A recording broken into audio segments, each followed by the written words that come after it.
속보입니다. 지금 호주의 한 극장에서 이례적인 장면이 포착됐습니다. 상영 도중에 관객들이 하나둘씩 고개를 숙이기 시작했고 곧이어 극장 안 곳곳에서 울음소리가 번지기 시작했습니다. 그 원인은 단 하나, 한국에서 제작된 사극 영화였습니다. 이 영화는 처음 시드니의 작은 상영관 하나에서 조용히 시작됐습니다. 하지만 입소문이 퍼지기 시작하면서 멜버른, 퍼스까지 상영관이 급격히 확대됐고 현지 관객들 사이에서는 이런 말까지 나오고 있습니다. 이건 단순한 영화가 아니다.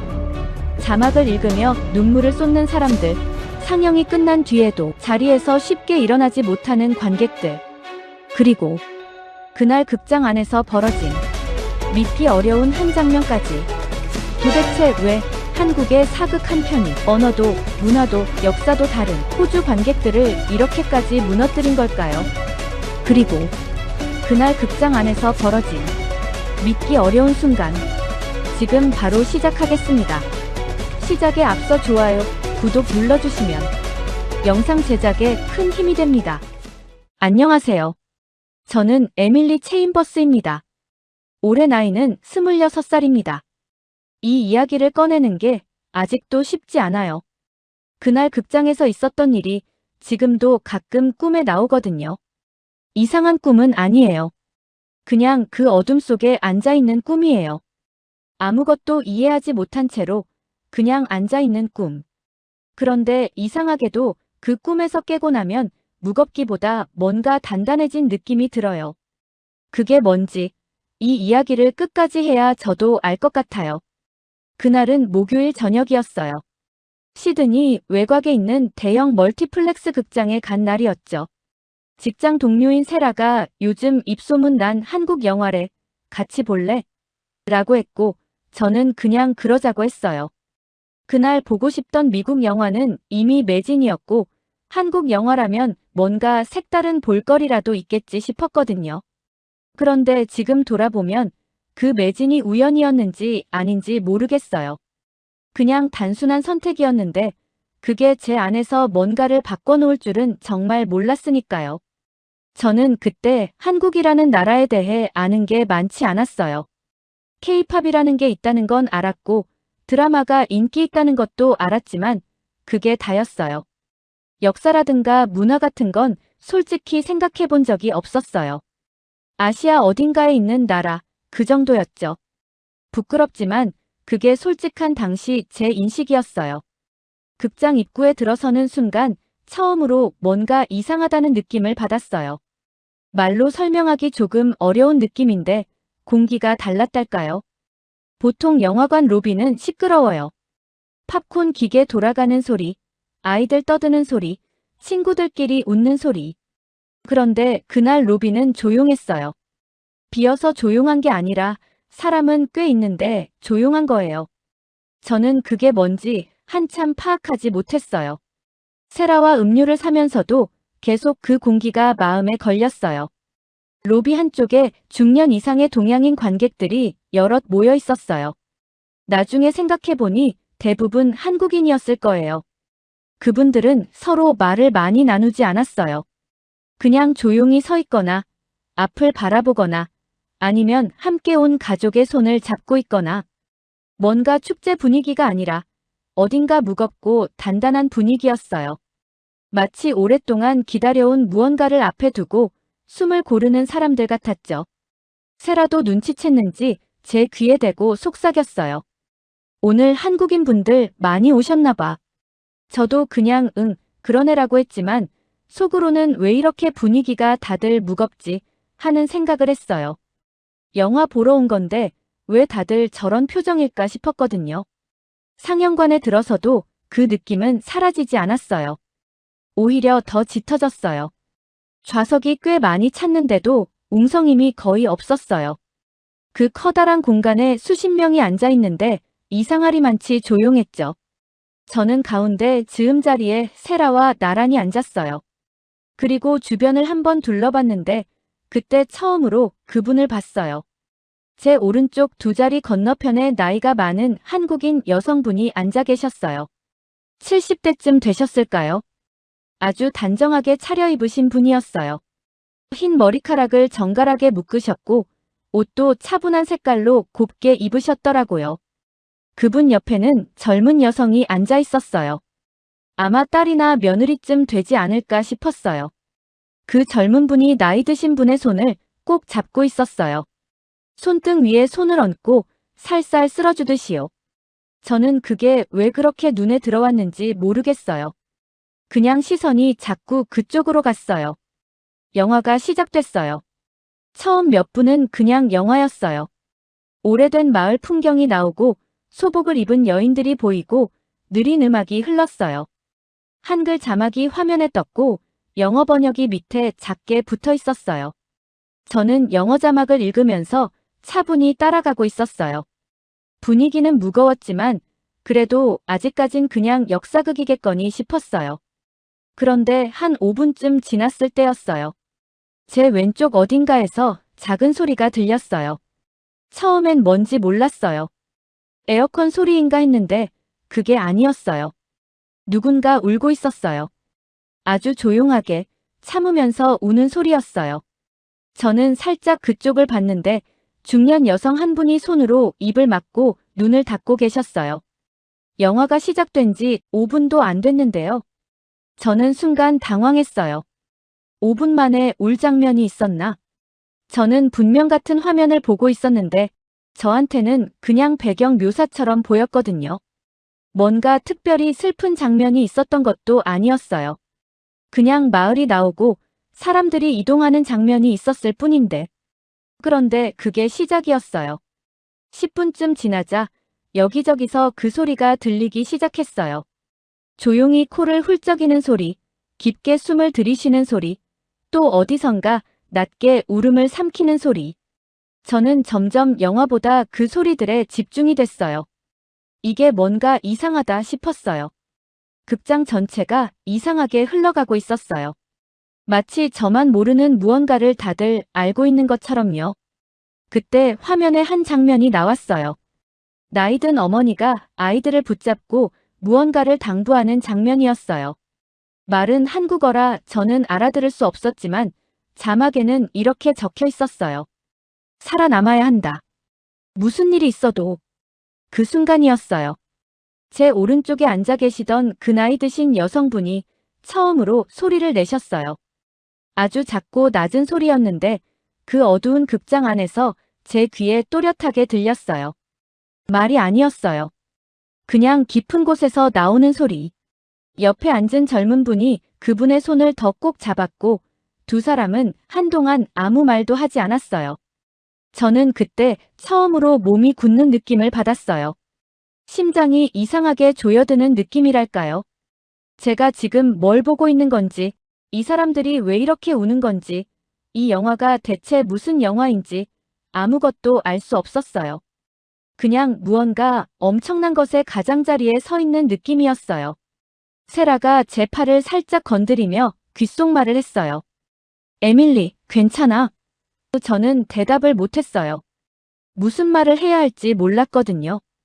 화면은 계속 흘러가고 있었고 극장 안 사람들은 계속 울고 있었고 저는 그 한가운데 앉아서 왜인지 모르게 숨이 점점 가빠지는 걸 느끼고 있었어요.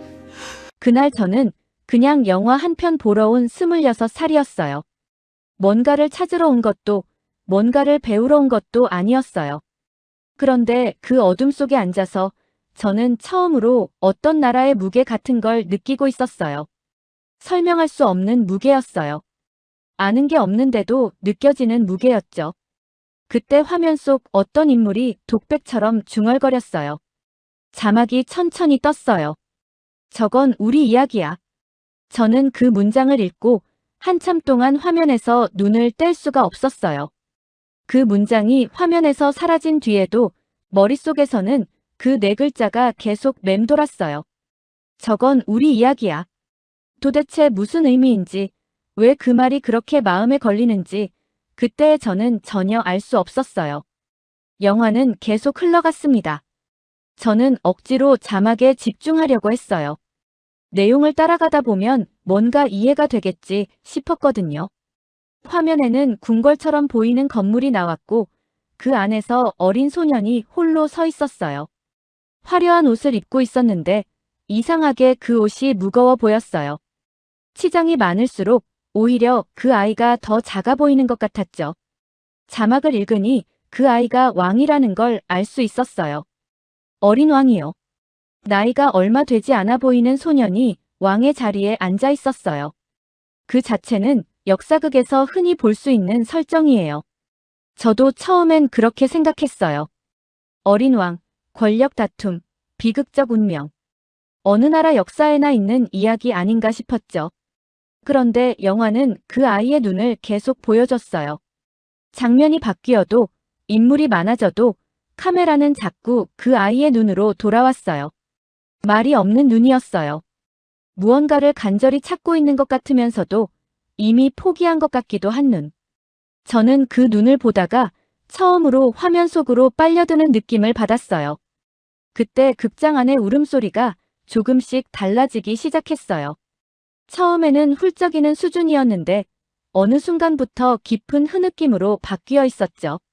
제 왼쪽에서 들리던 소리가 점점 뚜렷해졌고 오른쪽에서도 뒤쪽에서도 비슷한 소리가 들려왔어요. 어두운 극장 안에서 수십 명의 사람들이 각자 조용히 무너지고 있었어요. 저는 그게 너무 이상해서 잠깐 세라 쪽을 봤어요. 세라도 영화에서 눈을 떼지 못하고 있었어요. 표정이 굳어 있었어요. 화면 속에서 장면이 바뀌었어요. 왕 주변에 있던 어른들이 하나씩 사라지기 시작했어요. 자막을 읽으면서 저는 그게 유배라는 걸 이해했어요. 왕을 보필하던 사람들이 하나둘 쫓겨나는 거였죠. 그러면서 왕은 점점 더 혼자가 됐어요. 그 커다란 궁궐 안에서 그 화려한 옷을 입은 채로 혼자였어요.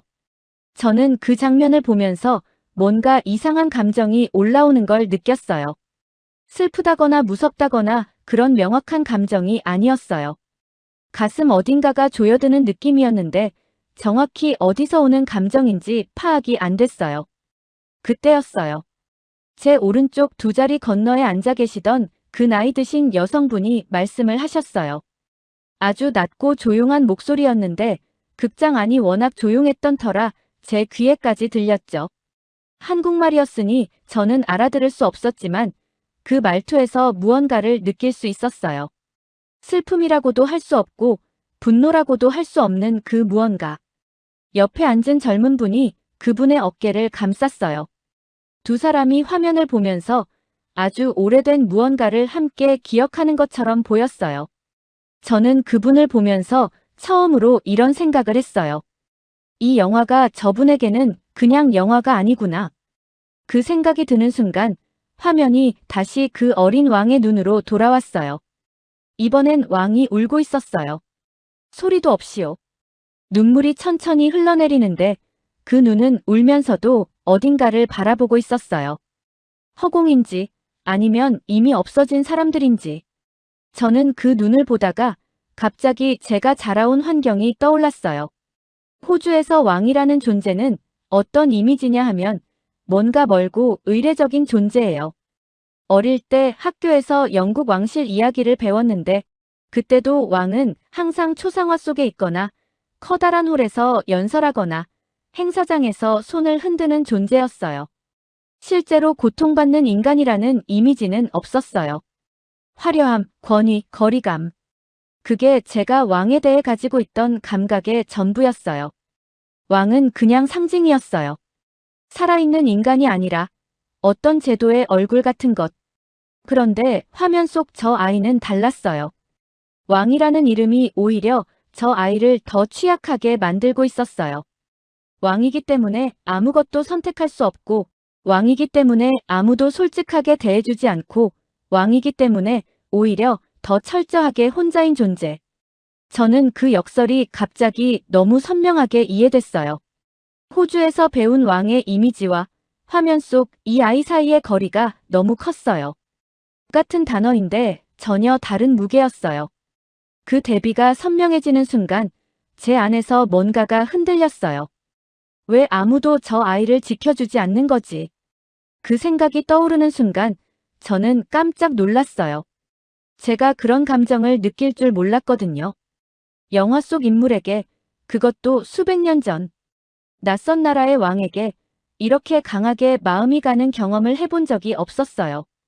저는 보통 영화를 볼 때 주인공을 응원하거나 스릴을 즐기는 식으로 보는 편이었거든요.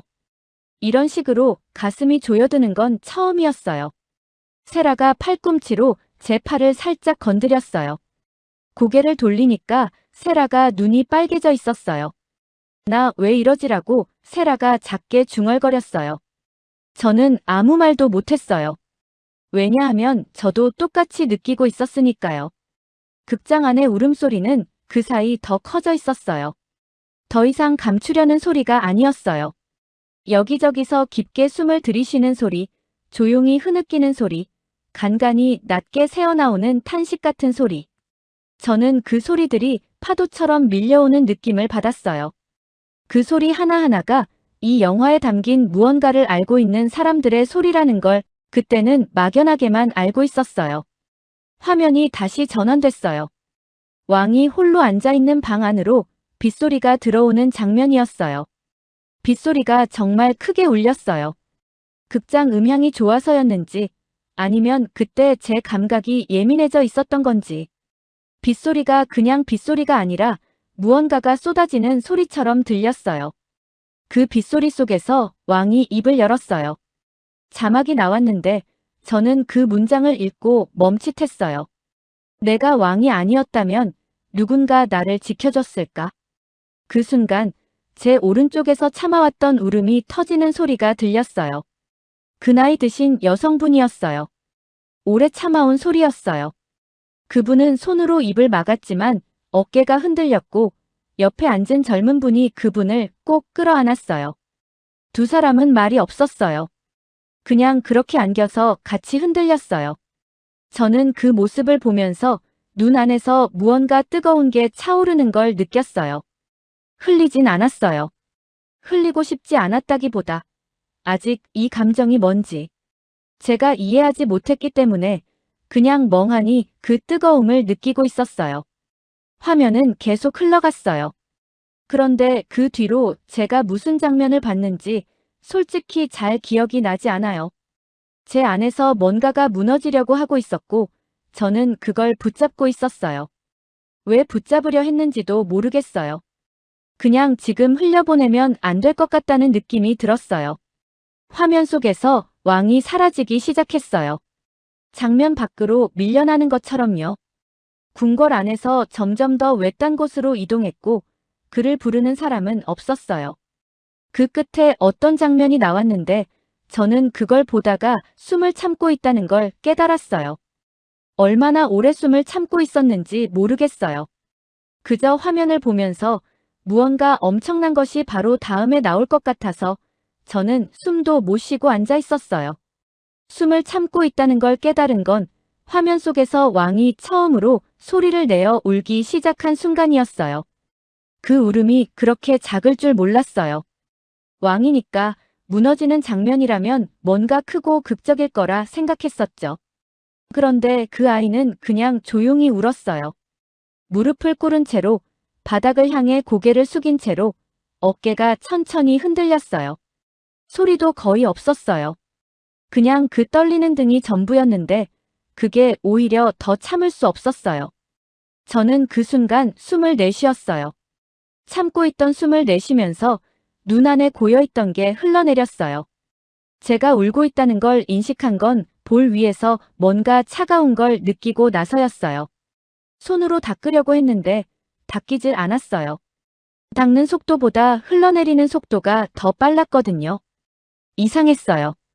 저는 이 나라 역사를 몰라요. 저 아이가 누구인지도, 저 이야기가 실제 있었던 일인지도, 왜 저 왕이 혼자였는지도 제대로 이해하지 못했어요. 그냥 화면을 보고 있었을 뿐이에요. 그런데 눈물이 멈추질 않았어요. 설명이 안 되는 눈물이었어요.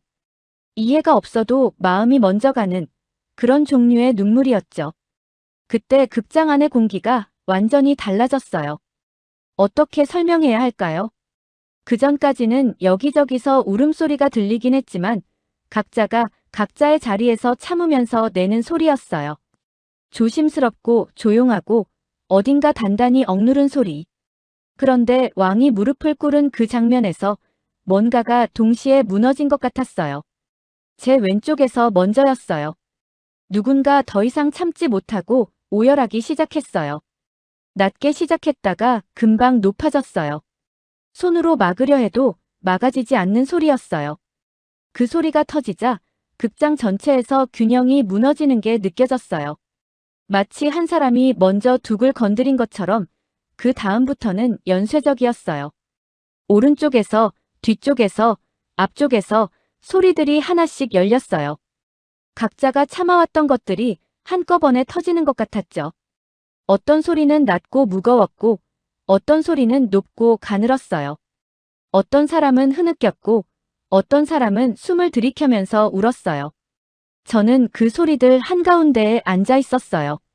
제 오른쪽에 앉아 계시던 그 나이 드신 여성분이 그때 완전히 무너지셨어요. 더 이상 참는 게 아니었어요. 어깨가 심하게 흔들렸고 그분 옆에 젊은 분이 두 팔로 그분을 꼭 안았어요. 그분은 그냥 거기에 안겨서 우셨어요. 오래된 울음이었어요. 쌓아온 게 많은 사람만 낼 수 있는 소리라는 걸 저는 설명도 못하면서 그냥 알았어요. 그분의 몸 전체가 흔들렸고 그 흔들림이 제자리까지 느껴지는 것 같았어요. 아니, 실제로 느껴진 게 아니라 그냥 그렇게 느껴질 만큼 가깝게 와닿았어요.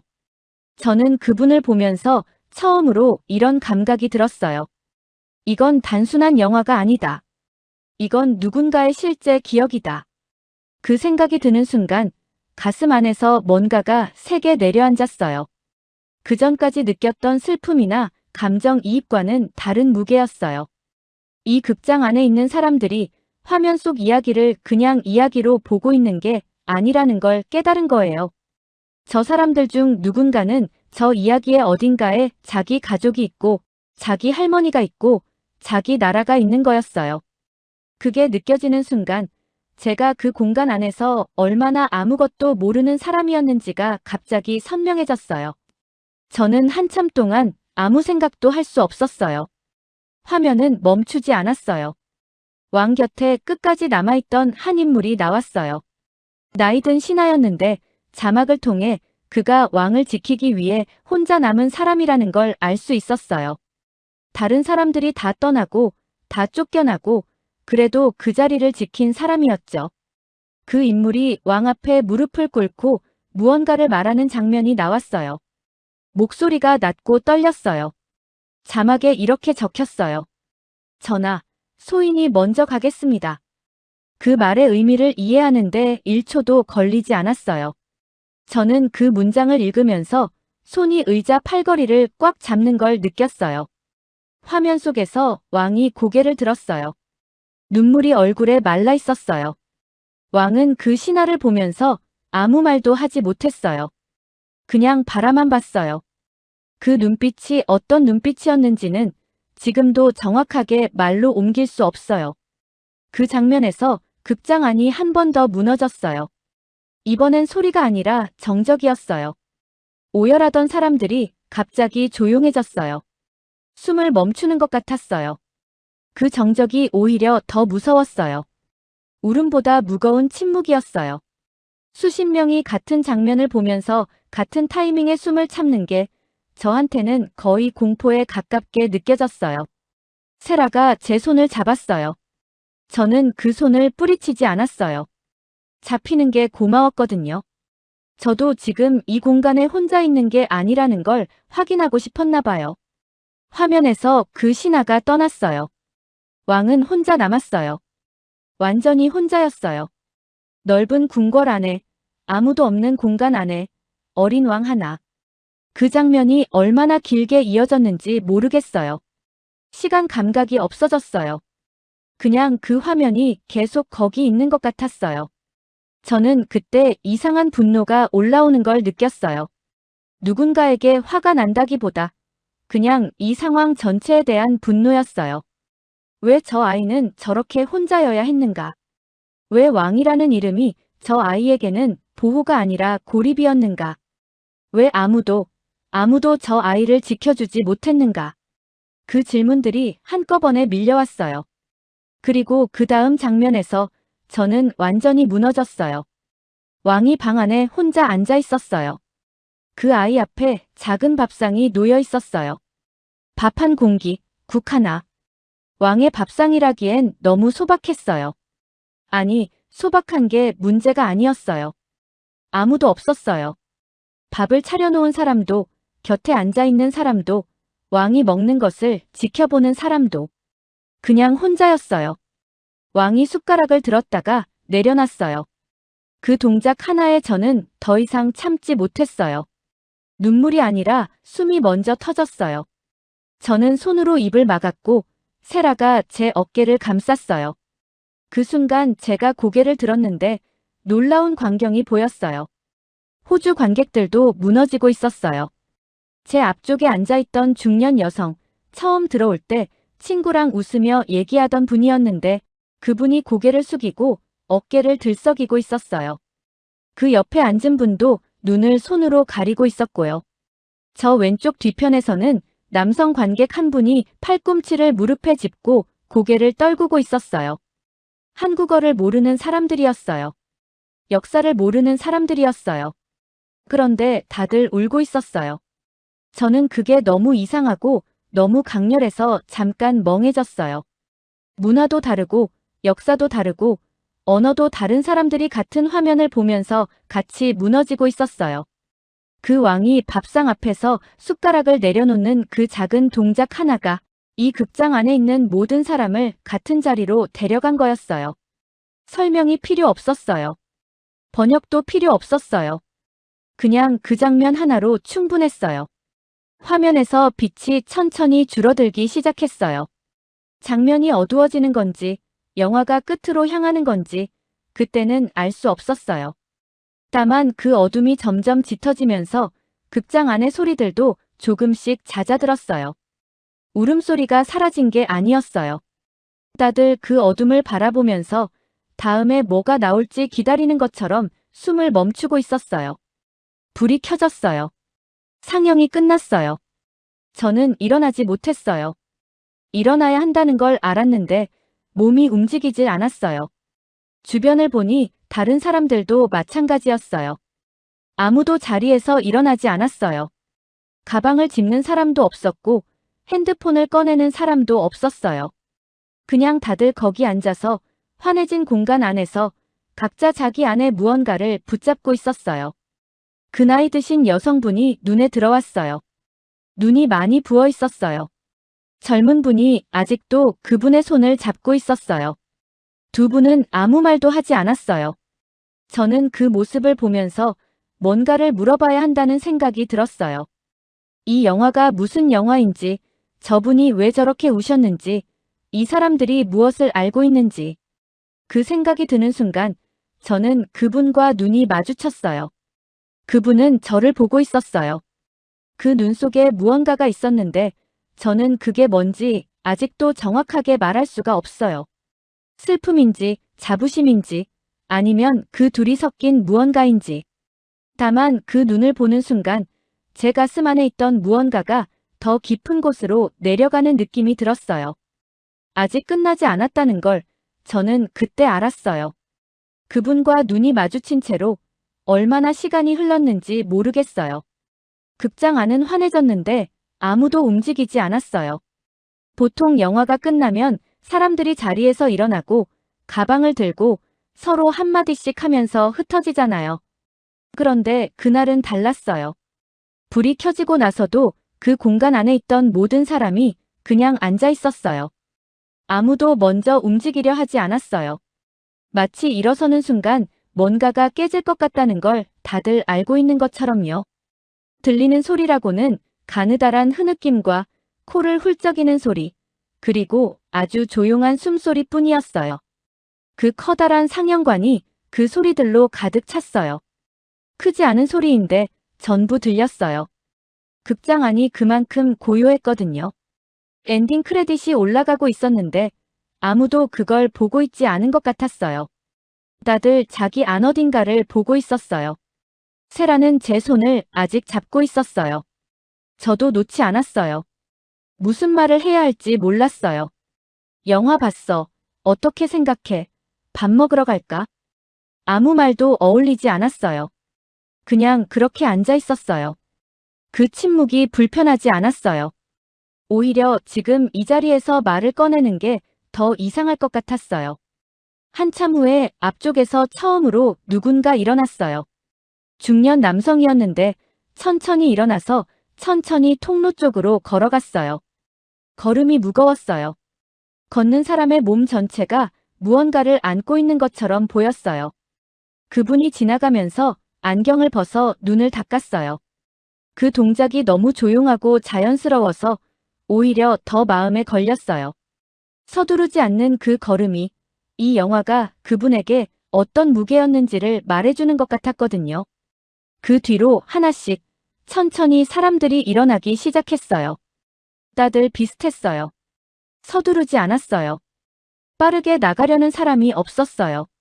조용히 가방을 들고 조용히 통로로 나가면서 각자 눈을 닫거나 숨을 고르거나 했어요. 말소리가 거의 없었어요.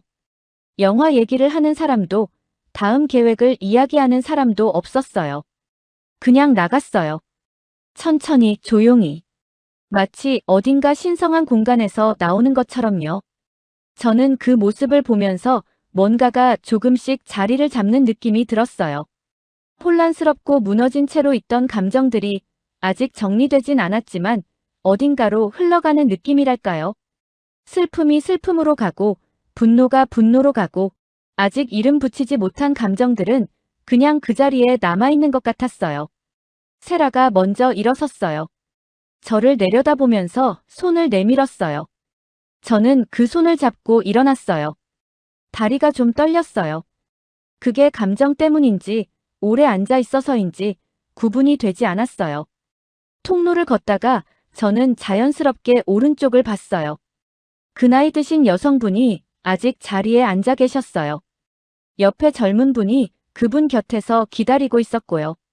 그분은 무릎 위에 손을 가지런히 올려놓고 빈 화면을 바라보고 있었어요.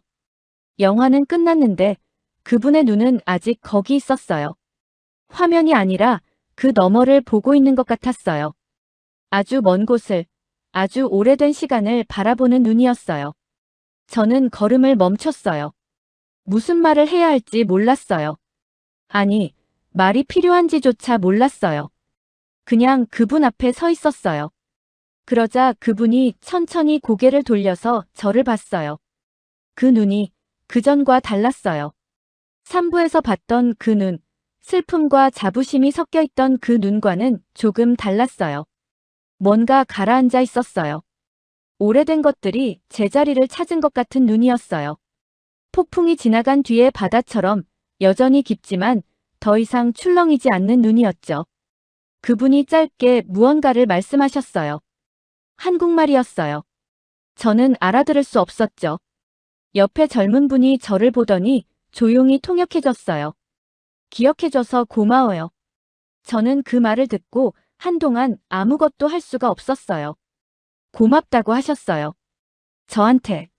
저는 그냥 영화를 본 것뿐인데 아무것도 알지 못하면서 그냥 앉아서 울었던 것뿐인데 그런 저한테 그분이 고맙다고 하셨어요.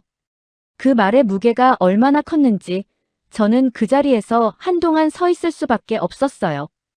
고마워요 라는 말이 이렇게 무거울 수 있다는 걸 그때 처음 알았어요. 누군가의 기억을 모르면서도 그 앞에서 함께 울었다는 것만으로 그분은 저한테 고마움을 느끼셨던 거예요. 그게 뭔지 그 순간은 정확히 몰랐어요. 그냥 그 말이 너무 커서 고개를 들기가 어려웠어요. 저는 말 대신 고개를 숙였어요. 뭐라고 해야 할지 정말 몰랐어요. 그 감사함이 너무 무거워서 고개를 드는 게 어려웠어요. 고개를 숙이고 있는 동안 눈에서 또 뭔가가 흘러내렸어요. 이번엔 슬픔이 아니었어요.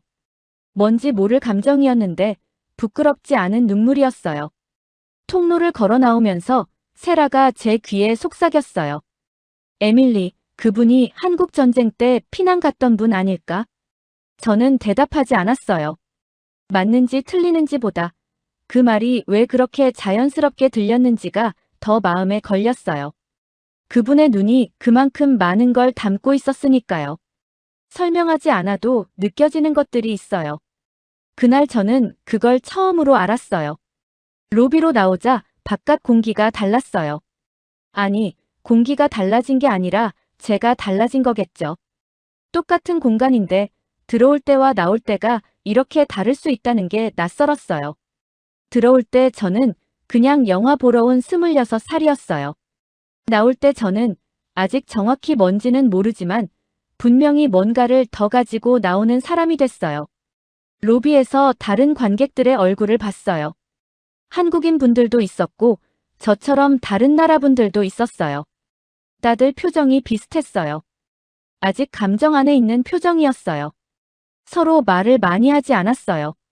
그냥 천천히 출구 쪽으로 걸어갔어요. 어떤 분은 핸드폰을 꺼내들다가 다시 집어넣었어요. 지금 이 느낌을 핸드폰 화면으로 옮기는 게 어울리지 않는다는 걸 다들 알고 있는 것 같았어요. 저는 그때 어떤 생각이 들었냐 하면 이상하게도 그 감정이 부끄럽지 않다는 거였어요. 보통 저는 공공장소에서 우는 걸 굉장히 불편하게 여기거든요. 그런데 그날은 달랐어요. 그 극장 안에서 울었던 게 조금도 부끄럽지 않았어요. 오히려 울지 않았다면 더 이상했을 것 같았어요. 그 공간 안에서 아무 감정도 느끼지 못하는 게 오히려 이상한 일이었을 거예요. 세라와 함께 극장 밖으로 나왔어요. 저녁 공기가 차가웠어요. 시드니의 저녁은 이맘때 이런 온도예요. 늘 알던 그 공기였는데 그날따라 조금 다르게 느껴졌어요. 더 선명했달까요?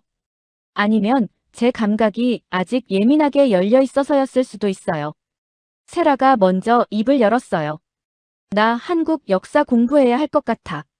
저도 그 말에 고개를 끄덕였어요. 공부하고 싶다는 게 아니라 알고 싶다는 느낌이었어요.